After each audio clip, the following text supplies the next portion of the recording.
नमस्कार। मैं Sayan Pathni spread goodness spread publication की ओर से आप सभी दर्शकों का हार्दिक स्वागत और अभिनंदन करता हूं।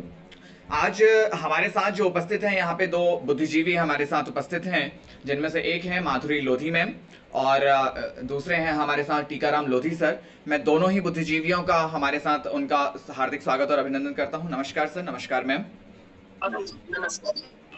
मैं अपने दर्शकों को बताना चाहूंगा कि दोनों ही बुद्धिजीवियों की, दोनों ही लेखक और लेखिकाओं की हमारे साथ एक पुस्तक का प्रकाशन हुआ है जिसका नाम है जगत सेतु। मैं इस पुस्तक के सफलतापूर्वक प्रकाशन के लिए दोनों ही बुद्धिजीवियों को हार्दिक बधाइयां अर्पित करना चाहूंगा। जी।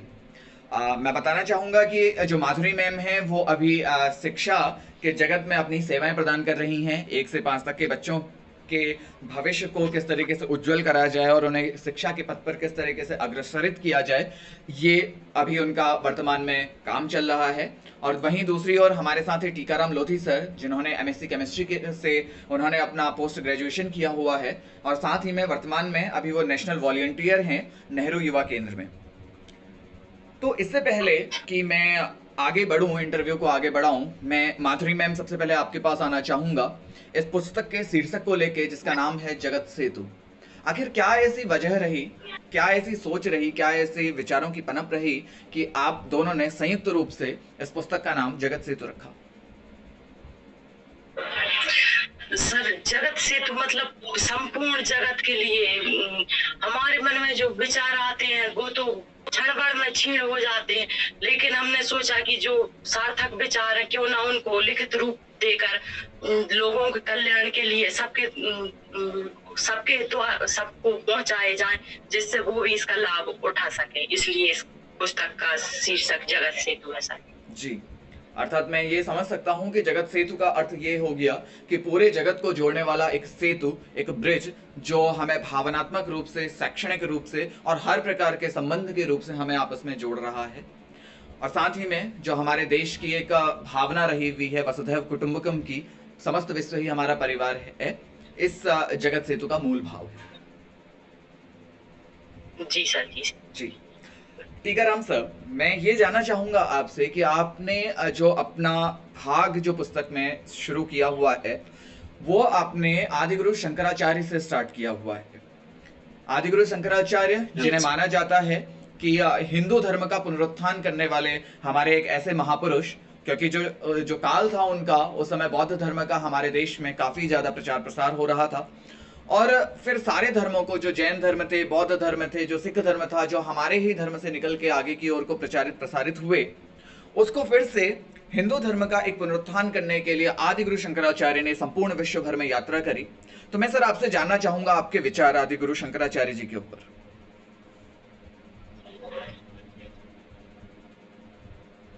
आदिगुरु शंकराचार्य एक वे जगत गुरु हैं जिन्होंने अपने भारतीय सनातन धर्म को, जो खंड खंड हो गया था, उसको एकत्र करके जोड़ा है। पंचदेव की उपासना एक चौखट पे लाने का प्रयास किया है गुरुदेव जी। और जब उन्होंने देखा कि भारत में इतनी मतांतर इतने ज्यादा हो गए हैं, सब अपनी अपनी की होड़ में लगे हुए हैं और अपना जो सनातन जो मूल है वो कहीं डूबता जा रहा है। वसुधैव कुटुंबकम की भावना को चरितार्थ करते हुए सबको एक सूत्र में बांधने का काम आदि गुरु शंकराचार्य ने किया है। उन्हें 4 मठों की स्थापना की है, यात्राएं की है और शास्त्रार्थ में बहुत सारे मतों को हराकर अपने सनातन धर्म की फिर से पुनः स्थापना की है। जी जी सर, बहुत इसीलिए मैंने सबसे पहले उन्हीं का वो देख लिया है। जी सर। जी। और जगत सेतु का मैंने शीर्षक इसलिए लिया था कि जगत सेतु भगवान विष्णु का श्रेष्ठ नाम में से एक नाम है और इसमें जो मैंने कवर पेज लिया गया है, जो रामेश्वर का वो राम सेतु का लिया गया है कि व्यक्ति कितना संघर्ष से वो चाहे तो एक समुद्र को भी बांधने का काम कर सकता है। उसी तरह विचार अपने को पूरे जगत को एक करना है, तो अपने विचारों को एकत्र कर और सही दिशा प्रदान कर जाए। तो मेरा छोटा सा प्रयास मैंने किया है इस ओर जी सर। कि अपनी प्राचीन भारतीय परंपरा और गुरु शिष्य परंपरा पे भी लेख लिखा है। फिर मैंने भारतीय अपनी संस्कृति के लिए मातृदेवो भव पितृदेवो भव, अपनी मातृभाषा के प्रति भी मैंने एक परिवेश, आधुनिक परिवेश में मातृभाषा पे जी सर। ये सब मेरे विचार थे। और फिर मैंने छोटी छोटी सणिकाओं और गीत और कविताओं के माध्यम से भी कभी पर्यावरण के प्रति जागरूक करने के लिए संदेश दिया है कि एक मेरा गीत है, ले चल मेरे गीत मुझे गाँव की ओर। इसकी प्रेरणा जब मिली जब मैं भोपाल में पढ़ाई कर रहा था, और जब मेरे को लगा कि आज पूरा गांव पलायन करता है शिक्षा के लिए और दूसरी चीजों की सिटी में जाना चाहता है, बड़े बड़े इधर, तो अपनी जो प्राचीन परंपरा, अपनी भारतीय संस्कृति जो कहते हैं भारत की आत्मा गाँव में बसती है, तो वहीं से मेरे पास विचार आए और फिर मैंने गीत लिखा, ले चल मेरे गीत मुझे गाँव की ओर, ले चल मेरे गीत मुझे गाँव की ओर। नीति भी बदली, रीति भी बदली, बदले संबंध और प्रीति भी बदली, बदली सब संस्कृति अपने तरीकों को तोड़, ले चल मेरे गीत मुझे गाँव की ओर। इसे मैंने 7 मुखौटा लिख के पूरा किया। बहुत ही सराहनीय काम किया है आप दोनों ने। जैसे कि हम जानते हैं कि एक सनातनी संस्कृति जो रही है हमारी, तो हमें अपनी सभ्यता का, अपनी संस्कृति का जो है संरक्षण करते हुए उसे आगे की दिशा में गत्यात्मक रूप हमें उसे देना है। और साथ ही साथ जो आपने बताया कि ले चल मेरे गीत मेरे गांव की ओर, एक बहुत ही सुंदर कविता होगी, बहुत ही सुंदर आपकी पंक्तियां रही होंगी, आपके विचार रहे होंगे। मैं आशा करूंगा कि दर्शक जरूर इसकी ओर को जाएं और इसको पढ़ें। तो माधुरी मैम, मैं आपसे जानना चाहूंगा कि जो आपका खंड है, जो इस पुस्तक का जो कंपाइलेशन हुआ है, जो ये पुस्तक बनी है, उसमें सबसे प्रथम आपका जो खंड से शुरू होती है, तो मैम आपने इस खंड में क्या क्या चीजें समावेशित करी हैं, या आपने अपने कौन कौन से शब्द इसमें पिरोए हुए हैं? सबसे शुरू में सर इसमें मैंने एक माँ पे लेख लिखा है। आज जो हम आज के परिवेश में अपने आसपास देखते हैं कि आज के बच्चे अपने बुजुर्ग माँ बाप को अपने साथ नहीं रखना चाहते हैं, उनकी उपेक्षा करने लगे हैं, तो उसी पे सर्वप्रथम मैंने माँ पे लेख लिखा है। उसमें मुझे यह एहसास तब हुआ जब मैं स्वयं माँ बनी कि बच्चों को अपने माँ बाप कितनी कठिनता से पाल पोस कर बड़ा करते हैं, क्या क्या उम्मीद करते हैं, लेकिन जब वो बुजुर्ग हो जाते हैं तो उनके बच्चे उन्हें छोड़कर चले जाते हैं, अपने साथ नहीं रखना चाहते, वृद्धाश्रम में छोड़ देते हैं। लेकिन हम यह बात भूल जाते हैं कि यही अवस्था अर्थात बुढ़ापा हमारा भी आएगा, और जैसे हम अपने माता पिता के साथ व्यवहार करेंगे वैसा ही हमारे साथ भी व्यवहार होगा। जी। और इसमें सर मेरी 35 रचनाएं समावेशित है। जी मैम। तो मैम, ये जो आपकी 30 रचनाएं हैं, क्या ये काव्यात्मक रूप में ही हैं या गद्यात्मक रूप में भी हैं? सर पूरी गद्यात्मक रूप में है रचनाएं मेरे द्वारा लिखी गई। जी बिल्कुल मैम, आपने जिस तरीके से बताया कि एक माँ का क्या अर्थ होता है, ये एक ऐसा शब्द है जिसे शायद ही कोई डिफाइन कर पाए, कोई इसे परिभाषित कर पाए, क्योंकि एक अपरिभाषित शब्द है। इसका जो वात्सल्य है, इस वात्सल्य के रस से जो शब्द बना है, मुझे ये लगता है कि वो माँ शब्द है। तो आपके जो ये विचार हैं, बहुत ही सुंदर विचार है मैम। टीकाराम सर, आप पोस्ट ग्रेजुएट हैं केमिस्ट्री से, अभी आप नेहरू युवा केंद्र में एज ए नेशनल वॉलंटियर जुड़े हुए हैं। तो जहाँ तक मुझे विज्ञान की समझ है, विज्ञान ये कहता है कि आप तर्क करिए, और तर्क करने के बाद आप प्रश्न पूछिए, और प्रश्न पूछने के बाद आप जो है, जो वास्तविकता आपको दिखती है, आप उस पर लिखिए। ये हमारा विज्ञान कहता है। लेकिन जब हम साहित्य के क्षेत्र में आते हैं तो साहित्य कहता है आप कल्पना करिए। उसके सत्य होने या उसके मिथ्या होने की कोई ऐसी परिभाषा नहीं दी है साहित्य ने, बस आपसे कल्पना करने का एक मांगा है, उसने एक समय मांगा है। तो इन दोनों के बीच में जो सामंजस्य आप किस तरीके से बिठा पाते हैं?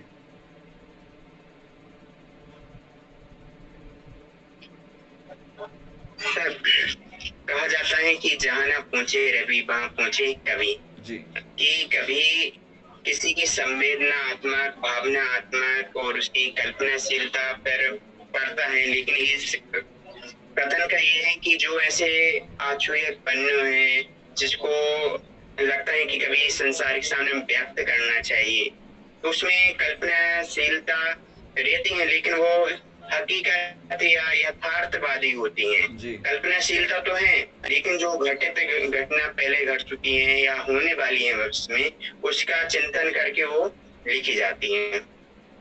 मैंने एक लेख लिखा हुआ है, इसमें भागीरथ एवं उनकी पुत्रियां।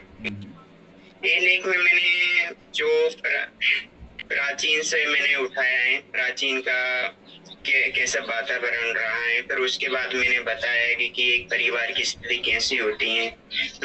फिर उसमें बताया कि नारी को कितना संघर्ष करना पड़ता है, कि जब उस तो किस तरह से क्या क्या सहन करके और फिर अपना स्थापित किस तरह से वो समाज में अपना स्थान बना पाती हैं, उसका मैंने एक लिखा है जी। इसमें दोनों कल्पनाशीलता भी होती है, और मैं कहूंगा कि कल्पना जब ही होगी जब अपन यथार्थ पे चिंतन करें, मनन करें। उसके जो निकलती हैं वो अपन दूसरा जो अपन वातावरण में देखते हैं, दूसरों की संवेदनाएं समझते हैं, भावना रूप से जोड़ते हैं, तभी अपन गीत या कविताएं जो भी हैं वो जब ही लिखा पाती हैं। क्योंकि सुना हृदय कभी गीत या कविताएं या कुछ भी रचनाएं नहीं कर सकता। जी जी। जब चित्त में कहते हैं कि जब रस हो और जब मन में और हृदय में दोनों में जब भावनाएं हों, तो तभी शायद एक कविता, एक काव्य या एक साहित्य, एक गद्य का रूप जन्म लेता है। तो बहुत अच्छे तरीके से आप सामंजस्य बिठा पा रहे हैं और इतनी अच्छी जो रचनाएं हैं हमारे सम्मुख आप प्रस्तुत कर पा रहे हैं। मैम, मैं जानना चाहूँगा कि आपने अभी कहा कि आप भी एक माँ हैं और जिस जगह पे आप रहती हैं वो है मध्य प्रदेश, यानी कि इस भारत माँ का जो हृदय है वो मध्य प्रदेश में वास करता है। और साथ ही साथ अगर देखा जाए तो आपकी जो पुस्तक है वो भी जगत सेतु है।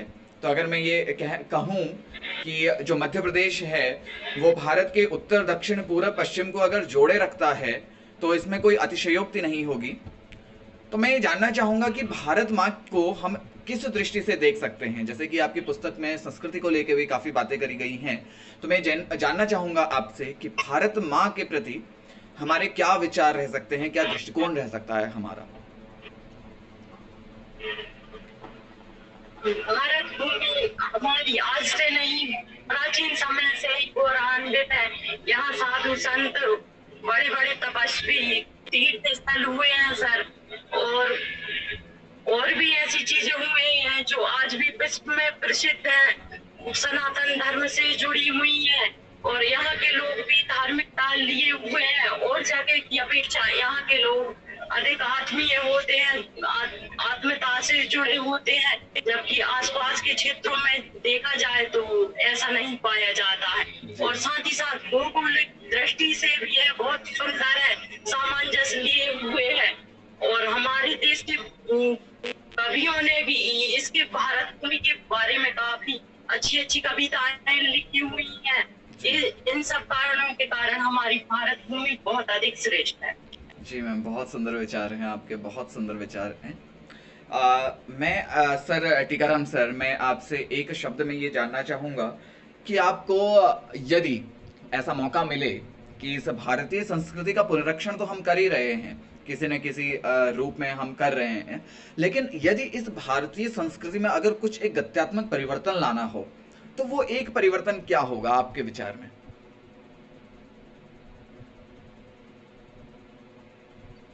गत्यात्मक परिवर्तन जी, हम कह सकते हैं कि किस प्रकार से हमारी जो पुरातन संस्कृति चली आ रही है, अगर मुझे एक उसे नवीन मोड़ देना है या मुझे उसे परिरक्षित करना है, तो मैं संस्कृति के उत्थान के लिए मैं जनरली क्या कर सकता हूँ एक शब्द में।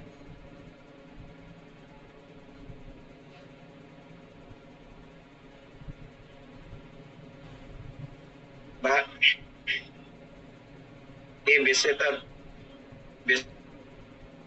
से बहुत लंबा और बड़ा है, जी लेकिन मैं अपनी ओर से क्या प्रयास कर सकता हूँ जी कि मैं रचनाओं के माध्यम से या गद्य शैली के माध्यम से भारतीय संस्कृति के पुनरुद्धारण के लिए जी तो जो भी मेरे से बन पड़े लेखों के माध्यम से, कविताओं के माध्यम से और साहित्य के माध्यम से जितना हो सके मैं कोशिश यही करूंगा कि मेरी साहित्य में ऐसी रचना हो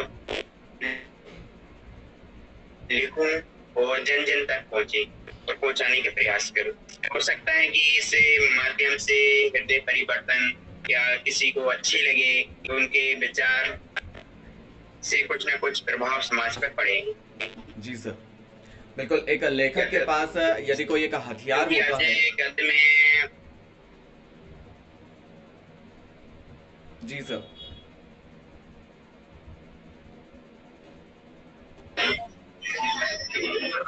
गद्य में बहुत सारी विधाएं होती हैं, तो मैं मानता हूँ सबसे अच्छी जो विधा होती है कि आज के युग में पूरा उपन्यास नहीं पढ़ने में बहुत ज्यादा समय भी लगता है और इतना युवाओं के पास, और आजकल मैं देखता हूँ कि हमारे दोस्त लोग भी ज्यादा नहीं पढ़ना चाहते, तो उनके लिए मैं ये प्रयास करता हूँ कि अपनी लघु कथा के माध्यम से वो संदेश में पहुंचा पाऊंगा। जी सर, जी बिल्कुल। एक लेखक से का ये अनुभूति करी जाती है कि उसके पास अगर कोई सर्वश्रेष्ठ हथियार है तो वो उसकी कागज और कलम ही है। उसके आधार पर वह एक बड़े से बड़ा सिंहासन भी हिला सकता है और एक बड़े से बड़े सिंहासन की नींव भी रख सकता है। तो दोनों ही तौर पे हमारी संस्कृति के पुनर्रक्षण के लिए, या हम कह सकते हैं कि संस्कृति को अगर गत्यात्मक हमने दिशा देनी है तो हमारा जो लेखन है, हमारे जो साहित्यकार हैं, उनका बढ़ चढ़कर आगे की ओर को आना और अपने विचारों को संप्रेषित करना, ये बहुत बड़ा हमारे लिए एक वरदान है।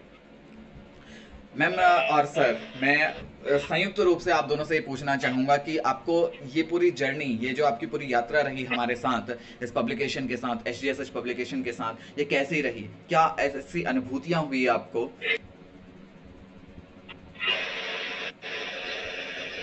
सर बहुत अच्छा लगा आपसे बात करके, और प्रकाशन के बारे में मुझे ज्यादा तो जानकारी नहीं, जी छोटा भाई मेरा यही इसमें सब काम किया, अकेला मैंने तो कागज कलम का उपयोग करके उन लेखों को लिखा। प्रकाशन बाकी सब काम मेरे छोटे भाई टीकाराम लोधी का है। बहुत अच्छा लगा और आज मुझे काफी गर्व महसूस हो रहा है कि मैंने जो अपने विचार लिखे आज वो जन जन तक पहुंच सकेंगे। जी मैम। सही, उनको पढ़कर लोगों की मानसिक प्रवृत्ति में परिवर्तन होगा। बहुत अच्छा लग रहा है। जी मैम। जी, हमारा विचार हमेशा से यही रहा हुआ है। जी सर, जी जी। मेरे को इस प्रकाशन से जुड़कर बहुत अच्छा लगा। पूरी टीम बहुत अच्छी टीम है, अच्छा वर्क, जैसे भी हमने बात हुई सबका अच्छा नेचर लगा, और जो भी समस्या आई कि मैंने बताया कि कोई दिक्कत नहीं, आपको दिक्कत आ रही है तो हमको बताइए, हम आपको कवर पेज का भी बहुत ज्यादा दिक्कत आ रही थी कि किस तरह से मैं बनाऊं, मैं गया था कोर्स विचार, तो पूरा सहयोग कवर पेज में भी किया, और उसके बाद फिर पुस्तक के रूप में जो PDF बनी है उसमें भी बहुत ज्यादा सहयोग किया। जी सर। जी। कि किस तरह से करना चाहिए, क्या है, बहुत अच्छा लगा। जी प्रकाशन से धन्यवाद सर। आपके मेरी पहले एक पुस्तक प्रकाशित भी हुई है, जी, उन्मुक्त गगन की चिड़िया। जी जी। मेरी एक पुस्तक प्रकाशित हुई थी उन्मुक्त गगन की चिड़िया, जी। तो काव्य संग्रहता जो निर्दलीय प्रकाशन भोपाल से प्रकाशित हुई। जी। फिर उसके बाद मेरे को लगा कि मैंने कुछ गद्य में लिखना, और जो मैंने की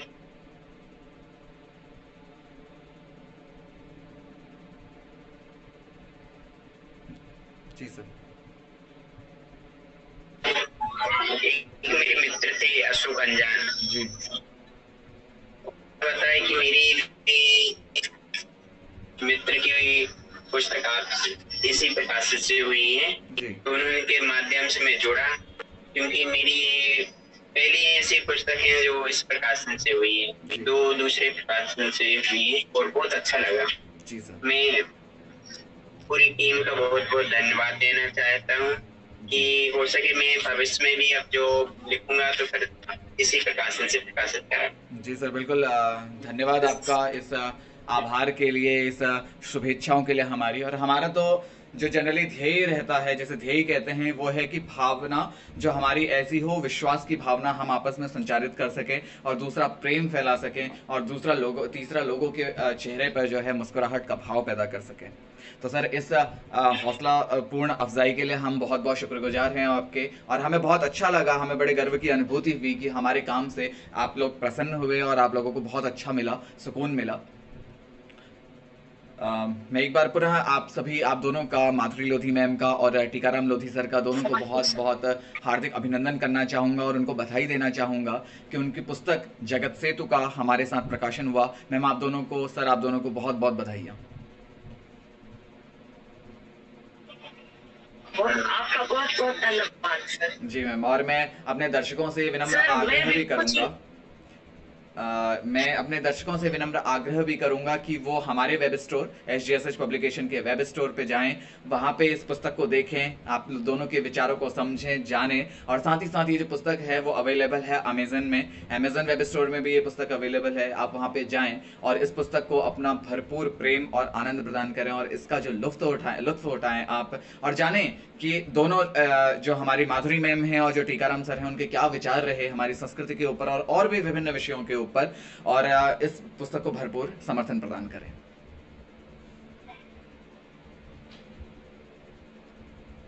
जी मैम, आप कुछ पूछ रही थी।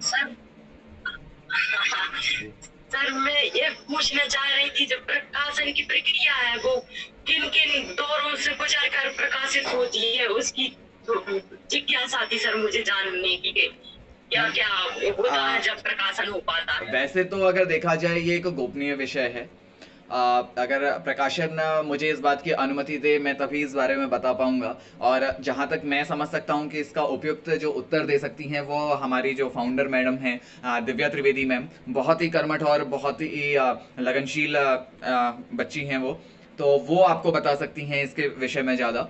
लेकिन फिर भी मैं अपने और पे अगर बताऊं तो एक जो प्रकाशन होता है, वो प्रकाशन सबसे पहले आपका जो स्क्रिप्ट है उसे लेता है, उसके बारे में अपने आइडियाज देता है, अपने विचार देता है, और उसके पश्चात वो उसकी प्रूफ रीडिंग करता है कि आपके जो लिखा हुआ है उसमें कोई ग्रामर के तौर पे, व्याकरण के तौर पे कोई गलती है, या हम कह सकते हैं कि कोई वर्तनी के तौर पे कोई गलती है, और उसके बाद उसे क्रमबद्ध तौर पे अनुक्रमणिका तैयार करके, उसका फ्रंट पेज तैयार करके, उसका कवर पेज तैयार करके, फिर इस तरीके की प्रोसेस से गुजरकर हमारे डिजाइनिंग की टीम है, हमारे पास प्रूफ रीडिंग की टीम है, हमारे पास क्रिएटिव कंटेंट की टीम है, तो ये सभी जो परिवार पूरा जब मिलता है तो उसके पश्चात ही एक प्रकाशन बनता है।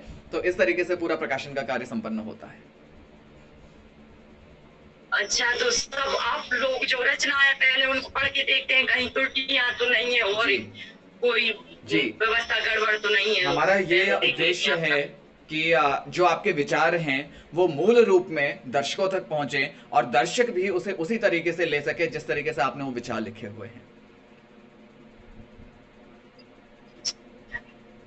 जी मैम, बहुत बहुत धन्यवाद। धन्यवाद मैम, धन्यवाद सर आपका हमारे साथ जुड़ने के लिए, और इस बहुत मनोरंजक बात भी कह सकते हैं और बहुत ज्ञानवर्धक बात भी कह सकते हैं कि आपके साथ भी। धन्यवाद सर, धन्यवाद मैम। आपका